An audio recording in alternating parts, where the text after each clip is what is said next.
Do you ever have them times where you just feel completely alone, where you find yourself with no close friends and you wonder, how did I get here?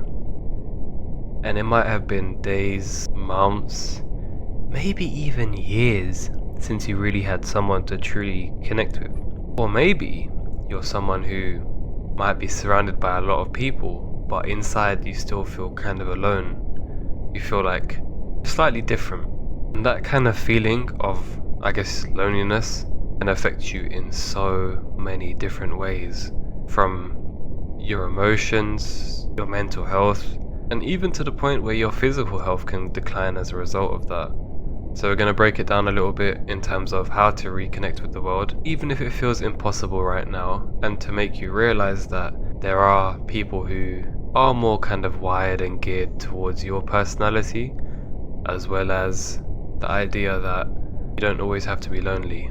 So I think we should probably try to start with how loneliness affects you emotionally. Now, as humans, we're pretty much designed for connection. It's literally in our biology that we want people who are like us around them, or someone who can sort of satisfy or fulfill those emotional connections. And so when you kind of lack that in your life, you're going to feel really, really isolated. You're going to feel unworthy, and you're going to feel like something is missing. And then you get really sad, you might have some anxiety, and then start to over time become a bit more hopeless. And this is terrible, because this is going to kind of onset your mind to keep thinking of the world in such a pessimistic way, and that, say if someone wants to reach out to you, harder it is for you to even accept that, and for you to reach out to others. And the thing about loneliness is that it can make you overthink so much and essentially doubt yourself in the process of doing this, because if you're someone who feels like you're the problem, where you've had scenarios where you might sort of replay those interactions, you wonder what went wrong, and then you kind of also feel alongside of that like no one truly understands you, and in your head you're like, oh, did I do something wrong, or how come no one reaches out to me, or anything, that without realizing the scenario at hand from a very neutral standpoint. And this is going to impair your, I guess, cognitive function, not even just with how you view friendships, but how you view the world as well, because everything you think on internally is going to pretty much reflect in your outside world. So you're going to pretty much view the world in a very, very pessimistic way, where you feel like no one is out there to help you, or that there's a place that exists for you in this world. There is, okay? So I think even a lot of like scientific research, you can go ahead and Google this if you want to check, but chronic loneliness is like really, really bad for your physical health, because like I think it's one of the leading causes of death, because you get stressed, and then as a result of that your immune system gets weak, and then God knows what kind of diseases or things that can come across in your body as a result from all of that stress. And that's why even being lonely and not having any connection is kind of vital for your well-being. And if you feel like it's not, it's just because you are not around the right people. Sometimes you do need to be lonely in times of growth, but it doesn't have to be a permanent thing, because you can always rebuild connections no matter where you are in life. It's just that a lot of times we get stuck in our own heads, and then we just fizzle out as a result of that. That's just not good, man. And the thing is, a lot of like the reasons why we kind of struggle to make friends generally as well is usually because we're scared. And being scared kind of comes from fear, right?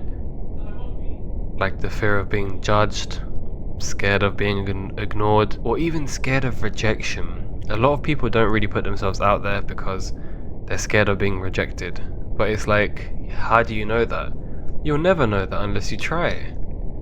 And then because of all these scenarios that we've built up in our head, we stay in our comfort zone of isolation.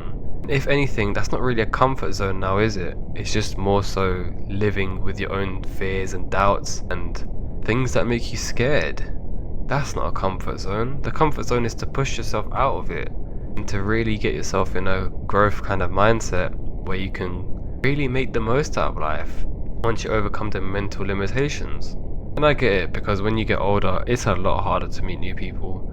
Like when you're at school, you're pretty much in the same classes as everyone else, same peer groups, and it's pretty easy because everyone's on the same spectrum and the same wave. But when you're an adult, everyone's got so many different things going on with them, that everyone's at different ages, and it can be quite isolating. There's a lot of, like, I guess fewer chances for that organic kind of reach and connection because everyone's just busy with their own lives.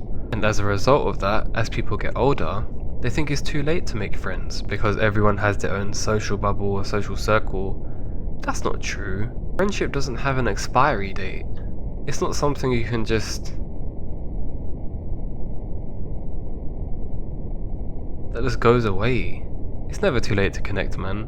And you know what? When you're an adult, you actually might start to realize that when you do start making friends who are like adults too, sometimes the connection is so much more genuine because you guys are like really in sync. There's a lot of synergy. And the reason why I say it's more authentic is because you guys are genuinely just complete strangers.